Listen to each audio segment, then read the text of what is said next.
Sino has waived his remaining time para musulod ta sa cross-examination. Okay. Ako lang gipahinumduman kining ato ang mga debatidor nga kinahanglan mo sulod kita sa saktong hanay sa debate nga sulod na ta sa cross-examination. Kinahanglan nga ang affirmative stand kay ang negative stand man ang naghimo sa constructive speech. Kung unsay unod sa iyang constructive speech, maoy angay nga gubon sa affirmative stand. Naklaro ba na? Okay. So,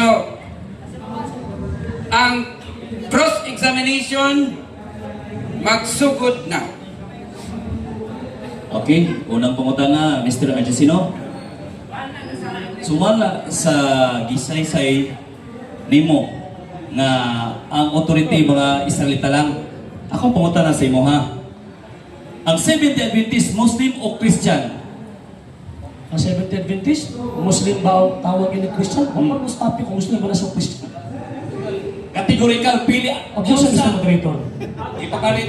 Napang sa out of topic na eh. Okay. Ang atong topic about the law of the Sabbath, ano mo ata pa ni Christian ba ang Seventh-day Adventist o Muslim? Kung saan ang taong tabaan ni? Okay.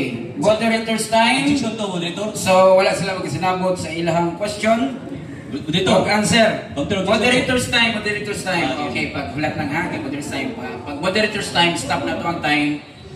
Kay ako ang storya. So, pag ang rule na to sa, general rule yun na to sa ato ang debate is, whatever is discussed on the constructive speech, wag ito siya gubon.